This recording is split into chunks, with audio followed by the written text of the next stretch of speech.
to see what you would do. You stood there and hung your head, made me wish that I were dead. Oh, Johnny, get angry, Johnny, get mad. Give me the biggest lecture I ever had. I want a great man, I want a caveman. Johnny, show me that you care, really care for me. C'était beau, hein, ta petite fermeture éclair. C'est qui a accepté de fermeture éclair? Elle est ma mère accepté. Oh, pardon, je ne vous avais pas vu. Bonjour, je suis Maître Sodium. Aujourd'hui, nous nous attaquons à un très gros morceau avec sûrement ce qui est un des plus gros actes manqués du cinéma fantastique. Aujourd'hui, on parle de Cabal.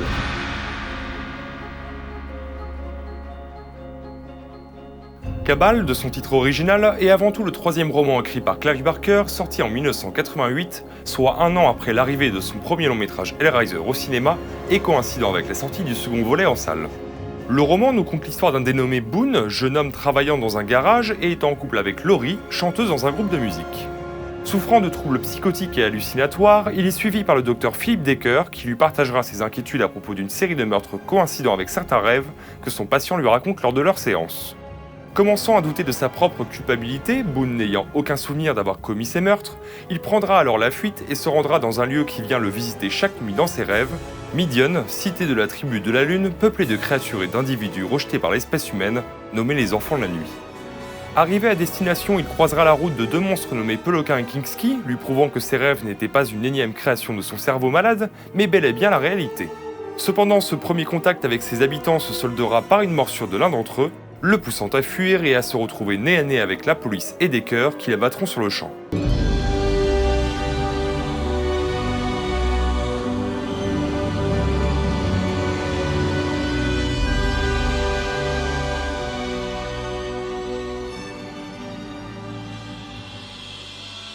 Sauf qu'au même titre que les vampires et les loups-garous, la morsure de Peloquin l'a changé en enfant de la nuit, lui permettant de revenir à la vie et de rentrer dans la tribu de la Lune.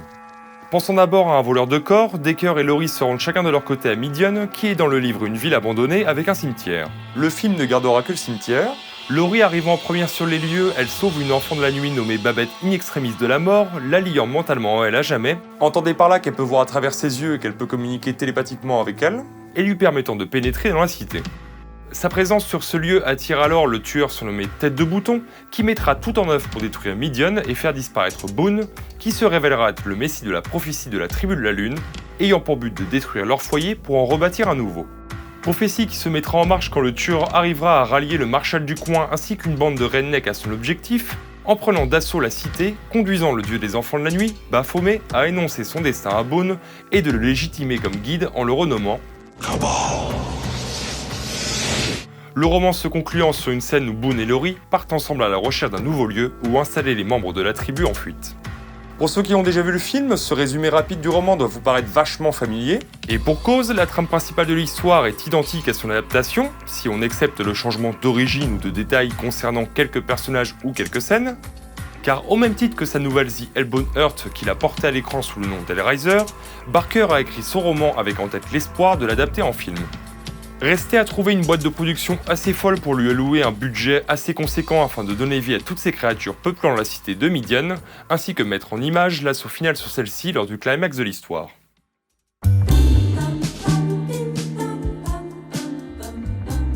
Auréolé de ses succès littéraires et surtout des deux volets de la franchise Hellraiser sortis au cinéma, Barker arriva très vite à monter son projet d'adaptation de Cabal, en signant un contrat avec la société Morgan Creek pour 3 longs métrages. Il hérite alors d'un budget de 11 millions de dollars, ce qui est énorme quand on le compare aux 900 000 dollars alloués au premier Hellraiser, et on lui offre aussi 3 plateaux de tournage situés dans le prestigieux studio de Pinewood, où des classiques tels que Star Wars et James Bond ont été tournés. En parlant de Star Wars, l'artiste lui ayant donné vie à travers ses illustrations, Ralph McQuarrie viendra se joindre au projet, en réalisant les concept art du film, ainsi que la peinture représentant la prophétie liée à la cité de Midian. Une partie du casting des Cénobites des 2 premiers Hellraiser seront aussi de la partie dans le rôle des différents enfants de la nuit, accompagnés de nouveaux comédiens et même de danseurs pour la séquence de rêve. David fucking Cronenberg, réalisateur entre autres du film La Mouche et Vidéodrome, est casté dans le rôle du Dr Decker, ce qui était aux yeux de Barker qu'il admirait beaucoup, une forme d'adoubement. L'expert en cénobites Bob Keane et sa société Image Animation réaliseront quant à eux les maquillages, les prothèses, les animatroniques et les séquences de stop motion pour donner vie à la faune de Midian. Un travail titanesque quand on y réfléchit. Car là où le film Hellraiser se limitait à une bonne dizaine de créatures à concevoir, ici c'est une cité entière de monstres à imaginer, designer et à réaliser. Barker ira même confesser que le travail de création fut colossal et que certaines séances de brainstorming passablement alcoolisées avec Bob Keane et son équipe fut un véritable vivier d'idées en tout genre, aboutissant à la création de 200 enfants de la nuit pour le film. À la musique, l'on retrouve Danny Elfman en plein âge d'or et tout juste auréolé de son travail sur le Batman de Burton, qui nous livrera avec ce film une bande-son marquante, et ce dès l'ouverture du long métrage.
Je sais pas pour vous, mais moi quand je lis et j'entends ce genre d'informations, je m'attends à un chef-d'œuvre, hein. Pigeon, oiseau à la grise robe, dans l'enfer des villes, à mon regard tu te dérobes. Tu es vraiment le plus agile. Mais oui, ce qui semblait être un projet plein de promesses se changea très vite en chemin de croix pour l'équipe. Outre les diverses difficultés rencontrées sur le tournage, qui représentaient tout de même un sacré défi pour Barker, qui se retrouvait à devoir tourner un assaut final armé sur une cité entière peuplée de créatures, bien loin du climax de son précédent film qui se résumait à 10 pelés se débattant dans une maison tombant en ruine, Barker se voit contraint de retoucher son œuvre sur beaucoup de points sous les directives de Morgan Creek et la Fox qui distribuaient le film. En effet, ils avaient du mal à comprendre où voulait en venir le long métrage. Le fait que les monstres soient le centre du récit, soit les gentils, ne leur convenait pas.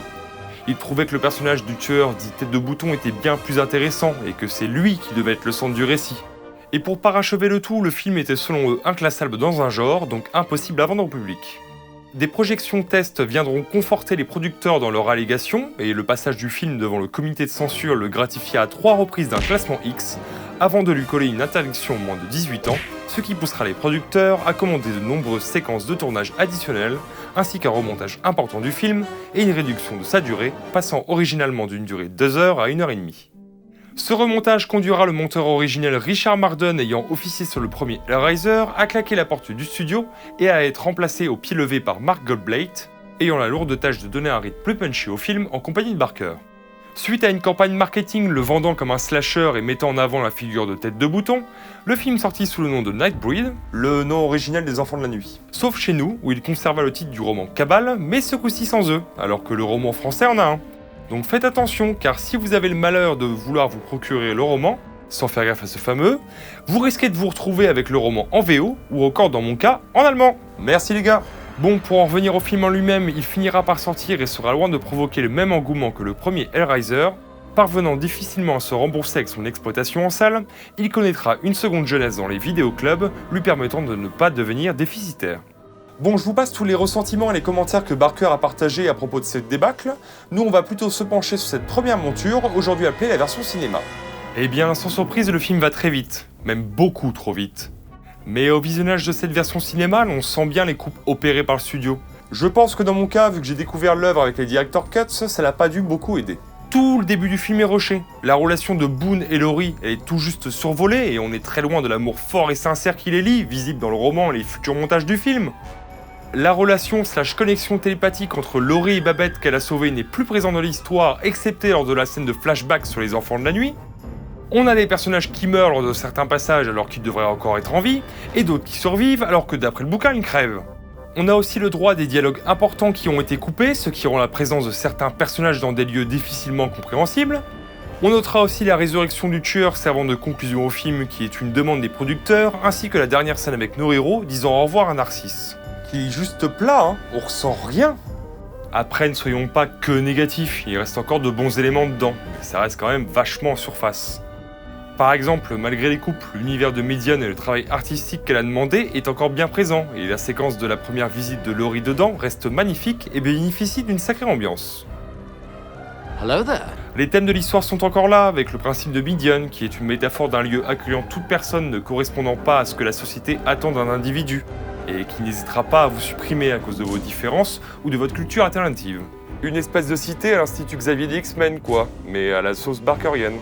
Après, d'après ses dires, il avait dans l'idée de faire de ces créatures un hommage aux monstres des films des années 30, comme King Kong, Quasimodo ou la créature de Frankenstein, pour lequel il est possible d'éprouver une certaine empathie, en opposition à la mode des films de slasher et leurs tueurs en série, entre guillemets humains, qui ne sont que morts et désolation, à l'image du personnage de Tête de Bouton. Crazy. No, I'm deaf. Et à celui d'Engerman, quoiqu'on peut plutôt y voir une personnification de l'obscurantisme éliminant toute chose qu'il ne comprend pas.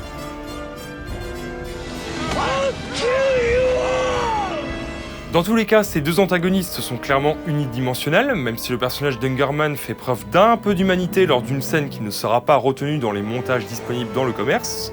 Quoi qu'il en soit, je suppose que mon amour inconsidéré pour les œuvres de Barker me fait apprécier un minimum ce premier montage, mais j'irai pas le recommander à quelqu'un de complètement étranger à l'univers pour autant. Le pire étant que malgré la réticence des studios envers le travail d'origine de Barker, il faut croire qu'ils y croyaient quand même, car le film a eu le droit à une adaptation en jeu vidéo sur Amiga, Atari ST, Commodore 64, Amstrad CPC, ZX Spectrum. Je vous aurais bien fait une review détaillée dessus, mais étant aussi doué avec un ordinateur qu'un singe face à un fusil, le jeu plante dès la seconde 7 sur émulateur. Donc il faudra se contenter de ces magnifiques boîtes visibles à l'écran pleines d'artefacts que les moins de 30 ans ne peuvent pas connaître, comme des notices particulièrement détaillées et des formats de stockage sous forme de cassettes et de disquettes. Sinon, comme d'habitude, la BO est disponible en CD, et que dire mis à part que le non-succès du film n'a pas dû aider à sa réputation, alors que c'est loin d'être un mauvais travail de la part de Danny Elfman.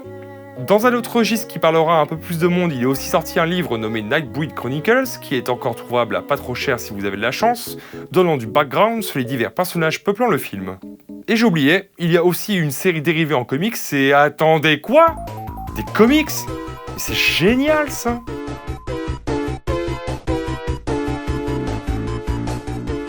Parue en même temps que la sortie du film au cinéma, la série Nightbreed se compose de 25 numéros plus une petite histoire parue dans le second numéro d'Epic Anthology et d'un crossover avec l'univers Hellraiser en 2 numéros. Le tout est sorti sous le label Marvel Epic que je ne vais pas vous représenter ici car je l'ai déjà fait dans les 2 vidéos revenant sur l'univers des comics Hellraiser sortis chez eux et que j'ai aussi évoqué dans ma vidéo revenant sur l'univers de Marshall Law. Lien en description, au-dessus de cette vidéo, blablabla, vous connaissez la chanson. Je disais donc, la série se présente sous la forme de 25 numéros, les 4 premiers sont en fait une adaptation du script du film avant les retouches du studio, ce qui en a fait pendant 20 ans l'un des seuls témoins accessibles par le public, du montage prévu à l'origine. On y trouve même quelques éléments non visibles dans les divers montages du film sortis bien après, comme une séquence d'amoureux transi de Boone et Laurie dans un zoo, peut-être là pour donner un effet miroir à la première visite de Midian par Laurie, et même la présence de la ville abandonnée de Midian, visible seulement dans le roman. Ça m'a fait chaud au cœur de voir cet élément dans le comics, mais ça a été immédiatement gâché par une référence vachement subtile et pas du tout forcée de la part des auteurs. Putain, quelle angoisse ce patelin, on dirait le plateau de Hellraiser. Ta gueule. Aux commandes de cette adaptation, nous retrouvons au scénario Alan Grant et John Wagner, désolé pour la prononciation, et c'est Jim Bakey qui s'occupe de la partie graphique, qui n'est pas dégueulasse du tout pour le coup. Même si certaines scènes assez brillantes dans le film perdent vachement en impact une fois transposées en BD. L'on pourra aussi constater que ce changement de support vient modifier le design de certains enfants de la nuit par rapport à leur modèle cinématographique, à l'image de Peloquin, qui devient méconnaissable. T'es moche comme un cul de singe. Ah, et on a aussi le droit à la mort de Narcisse dans cette version, ce qui n'est pas surprenant vu que c'est un script datant d'avant le remontage de la version ciné qui a servi de référence pour les auteurs. Mais cette mort ne sera pas prise en compte pour les numéros suivants. Je suppose que les éditeurs se sont dit que les spectateurs sortant de la salle de cinéma n'allaient pas comprendre pourquoi ce personnage est absent, mais bonjour la grosse incohérence quand même, hein. Mais bon, je suppose que vous, ce qui vous intéresse, c'est plutôt la suite, mais ça va être compliqué d'en parler sans spoiler comme importe le film. Donc à partir de ce moment de la vidéo, je considère que vous avez lu le roman, vu le film, lu les 4 numéros de la BD ou que vous en avez rien à faire. Merci de votre compréhension, continuons. Donc à partir du numéro 5, l'intrigue devient inédite et nous retrouvons ce cher D.G. Chester au scénario, que l'on a déjà croisé à plusieurs reprises sur la série anthologique Hellraiser du même éditeur, ainsi que sur la série Pinhead. Oh bordel, faites que ce soit bien cette fois. Il commence à m'agacer. À m'agacer. Bah comment ça se fait ça ? Il pleut. À la partie graphique, nous avons droit à une pelletée de dessinateurs alors que c'est censé être une série avec une intrigue en continu. Autant vous dire que j'avais pas mal d'appréhension lors de ma première lecture du bousin. Bon, pour l'histoire, nous reprenons quelques temps après les événements de la fin du film avec Boone et Laurie en vadrouille à travers les États-Unis, et rattrapés très vite par les différents membres de la tribu de la nuit, lui rappelant son devoir de leur trouver un nouveau foyer. Car malgré les apparences de la fin de la précédente intrigue, Chester nous propose un héros ayant du mal à accepter son rôle de guide pour son peuple, ce qui est plutôt intéressant et assez inattendu. En effet, il faudra pas moins de 7 numéros pour que Boone accepte la tâche qui lui incombe, tout en étant confronté à un groupe de Nightbreed renégats souhaitant profiter de la destruction de Midian et des lois de Baphomet pour mener leur vie comme bon leur semble. Entendez par là qu'ils veulent tuer qui ils veulent quand ils veulent. Alors c'est pas inintéressant comme intrigue, mais c'est pas un chef-d'œuvre non plus, hein. Je trouve qu'à titre personnel que l'histoire se traîne un peu sur certains numéros. Chester nous met des pavés de texte pour ne pas raconter grand chose sur certains passages, mais on est très loin de l'indigestion que nous provoquent certaines de ces histoires de la série Hellraiser. Je noterai plein de petites idées et de situations qui sont très sympas, comme par exemple Laurie qui arrive à invoquer des morts en jouant de la guitare, ce qui donne à la scène de l'œuvre originelle où elle joue dans un groupe de musique un côté foreshadowing. Je pense aussi aux origines sur quelques pages des personnages de Kinski, Narcisse et Laurie qui sont de bons petits bonus, même si à mon goût introduits au forceps dans l'intrigue. Ou encore un passage où au lieu de continuer à se battre bêtement contre les renégats, Boone embrasse son rôle de guide pour la tribu de la nuit et tente de convaincre ses ennemis de l'importance de bâtir un nouveau Midian et de s'allier afin d'atteindre ce but. Alors oui, les designs de la bande des rebelles ne sont pas dingues et Chester nous prend tout de même 4 numéros pour nous les développer convenablement. Mais je vous avoue avoir un faible pour le personnage de Oral avec sa bouche élastique dans lequel il peut greffer des objets afin de lui servir de dentition. Je sais pas vous, mais moi ça me parle. Bref, suite à ce premier arc se concluant dans le numéro 7, vient le crossover avec l'univers Hellraiser qui se compose de 2 numéros qui auront un impact sur les 2 séries. Enfin, dans la pseudo-intrigue lancée par Chester dans la série anthologique Hellraiser, mais je me réserve ces 2 numéros pour une autre vidéo. On enchaîne alors sur un petit arc composé du numéro 11 et 12 que j'ai trouvé. Il faut dire qu'on suit plus Boone et Laurie à la recherche d'un nouveau Midian, mais plutôt un nouveau groupe d'enfants de la nuit. Bref, la série nous propose ensuite la venue d'une autre création de Barker dans l'univers de Cabal, avec un arc mettant en scène le monstre de la lande durant 4 numéros. Bon, j'ai lu que la nouvelle, j'ai pas vu l'adaptation en film, donc l'effet fanservice m'a pas plus touché que ça. Mais ça restait sympathique. Et alors, arrivé au numéro 17 de la série, Chester quitte le poste de scénariste qui est repris tour à tour par Lana Wachowski, Gregory White, James Moore et Nicolas Vince, qui vient conclure la série au numéro 25. Bon, je vous avoue qu'elle a fini par me perdre un peu sur sa fin, mais il y a des choses à sauver jusqu'au bout, comme le personnage d'Ozymandias, s'étant détourné de Baphomet et se présentant comme le nouveau dieu des enfants de la nuit. Et même si je ne vous spoilerai pas à la fin de la série, sachez qu'elle a une vraie conclusion, que j'ai trouvée pas méga satisfaisante, mais une conclusion quand même. Mais comme pour celle d'Hellraiser, la série est difficile d'accès aujourd'hui, malgré une réédition partielle de la part de Boom Studio, qui est maintenant difficile à trouver à un prix correct, et qui contient seulement les 10 premiers numéros de la série, un one-shot et le crossover avec Hellraiser. Bon, cet ouvrage est disponible légalement au format dématérialisé, mais pour les autres numéros, il va falloir se tourner vers d'autres méthodes. En France, seuls les 4 premiers numéros adaptant le film sont parus chez Comics USA. C'est en format franco-belge, mais en souple, ce qui ne fera pas du tout con quand vous le rangerez à côté de vos volumes d'Hellraiser. Enfin, l'aventure Cabal aurait très bien pu s'arrêter là, mais une surprise de taille attendait la franchise au début des années 2010.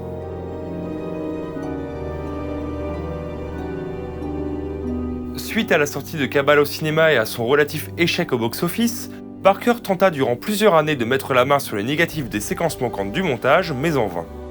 Le film avait l'air voué à rejoindre la longue liste des productions américaines défigurées par les studios, sauf qu'en 2011, un nouveau rebondissement va raviver l'espoir. Mark Allen Miller, ami et assistant de Clive Barker, parvient à mettre la main sur des VHS contenant les séquences manquantes du montage original de Cabal. N'ayant pas le matériel nécessaire pour lire ces cassettes, il les confie à Russell Sherrington, professeur en histoire du cinéma et ami et fan de Barker, qui s'empresse de rentrer en Angleterre afin de les visionner. Se rendant compte que tous les éléments manquants du film sont stockés dans ces VHS, il se mit en secret à travailler sur un montage plus proche de la vision de Barker, en scellant du script original du film et du monteur Jimmy Johnson. Appelé le Cabal Cut, ce montage se rapproche davantage de la vision originale de Barker en réinsérant des séquences développant la relation de Boone et Laurie, en replaçant les habitants de Midian au centre du film et en présentant pour la première fois en images la schizophrénie du Dr Decker avec son masque lui dictant les crimes qu'il doit commettre. I'm waiting, Philip. Let me out, Philip. Philip, I'm waiting. Be quiet. Can't let anybody see us. I want to be free. Ce montage, projeté dans plusieurs festivals, rencontra son petit succès, ce qui motivera Morgan Creek à lancer la production d'une Director Cut d'une durée de 2 heures, sous la supervision de Mark Alan Miller, à l'aide des rushs originaux retrouvés comme par magie dans un hangar en plein milieu de l'Ohio. Et c'est cette version qui nous est accessible en France, le Blu-ray édité par ESC en combo avec la version cinéma dans un putain de boîtier en carton qui s'abîmera au moindre choc. Pardon. Alors je comprends que ça puisse en frustrer certains de savoir qu'une version plus complète existe tout en nous restant inaccessible. Mais cette version a au moins le mérite d'être plus fidèle à la vision originale de Barker, et il faut savoir que c'est Morgan Creek eux-mêmes qui bloquent la commercialisation à grande échelle de la Cabal Cut. Pour vous dire, elle n'a été produite en version physique qu'à 1000 exemplaires et vendue à prix d'or sur le store officiel de Clive Barker.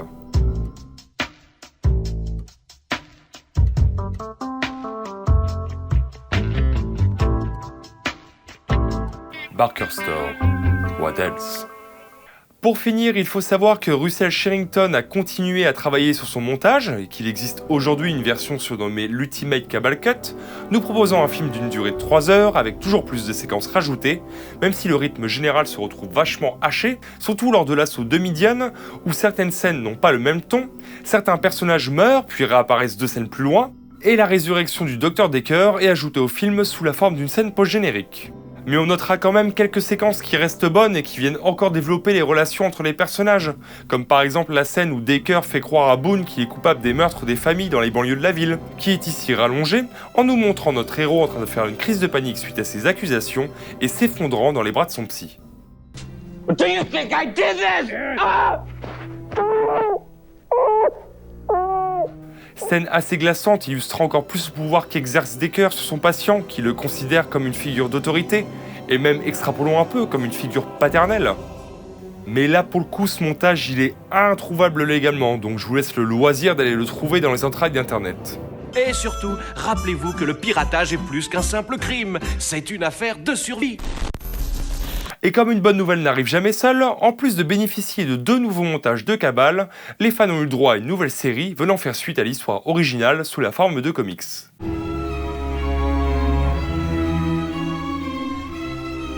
En 2014, pour accompagner la sortie de la Director Cuts, Boom Studio, qui avait déjà commencé à publier des nouvelles séries Hellraiser, nous propose une série Nightbreed en 12 numéros, se scindant en 2 parties bien distinctes.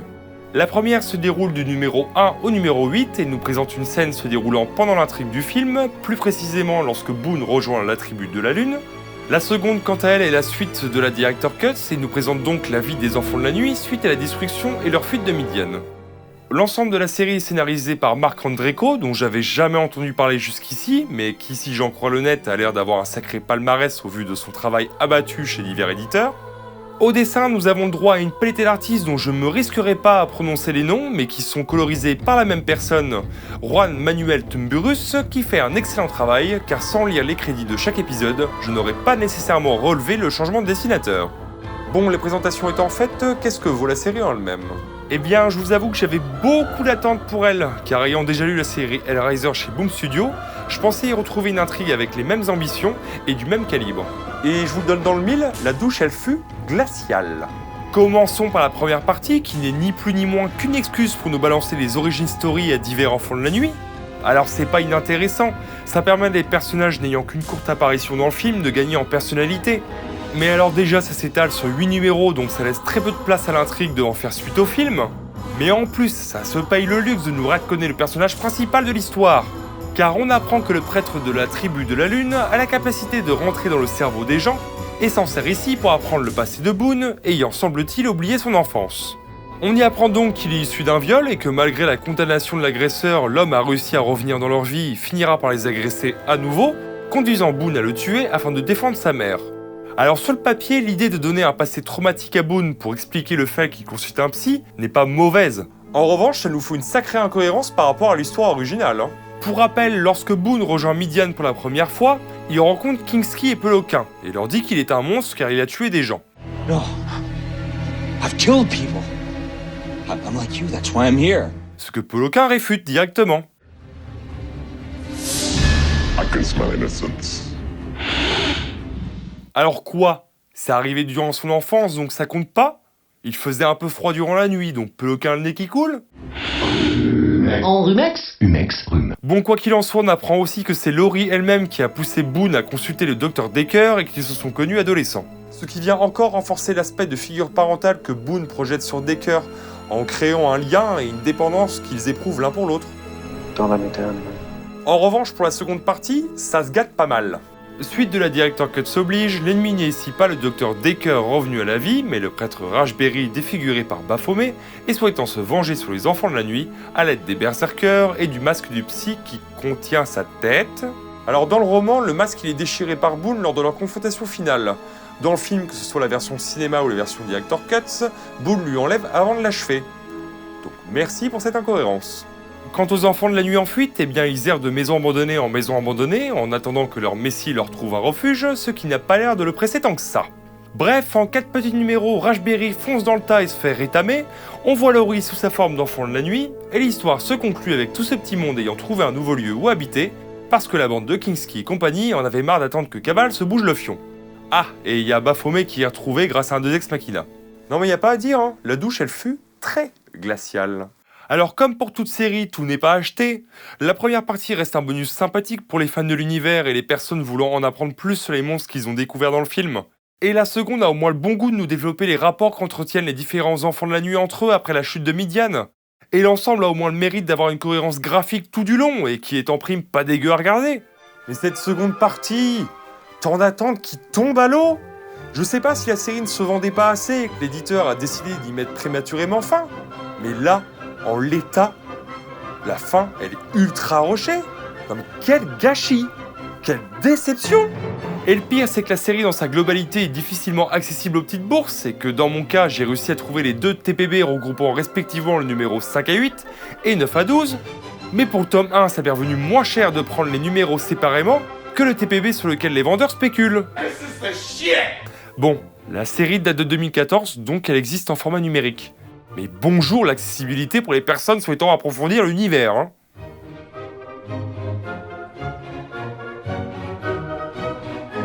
On pourrait croire que l'aventure de cette franchise s'arrête ici, mais dès 2014, Morgan Creek a annoncé travailler sur le développement d'une série Nightbreed dans lequel Barker serait impliqué, mais en tant que producteur. Les dernières nouvelles datent de 2021 et annoncent Joe Stolberg à l'écriture, donc même si le projet traîne vachement, il y a peut-être des chances que l'on retrouve dans quelques années l'univers de Cabal sur nos écrans. En espérant que ce coup-ci ce soit la bonne, dans tous les cas je vous invite fortement à laisser une chance aux œuvres déjà sorties en commençant par le roman et la version Director Cuts du film. Ça reste une création de Barker tout à fait recommandable avec un sous-texte à l'image de son auteur, portant un amour sincère envers les figures classiques de l'horreur, accompagné de toutes les formes d'effets spéciaux à l'ancienne pour leur donner vie.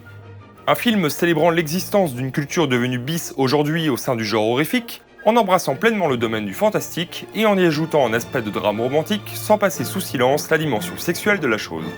Une œuvre complète et riche, mais encore trop peu connue du public, qui finira, je l'espère, par trouver une issue afin de s'extirper de l'ombre de son grand frère et en marquer la pop culture de son empreinte. Et si l'envie vous prend de prolonger l'expérience Cabal, je vous invite à essayer de vous procurer d'une manière ou d'une autre la série de comics sortie chez Epic, qui n'est pas parfaite, certes, mais qui reste un bon prolongement de l'histoire, malgré quelques passages assez lourds. Et voilà, c'est ici que se termine cette vidéo, en espérant ne pas vous avoir trop perdu et que ça vous aura tout de même plu. Dans tous les cas, je vous remercie de l'avoir regardé jusqu'au bout, et j'espère que nos chemins se recroiseront un de ces 4. En attendant, prenez soin de vous et de vos proches. Ciao! Johnny, I said we were through just a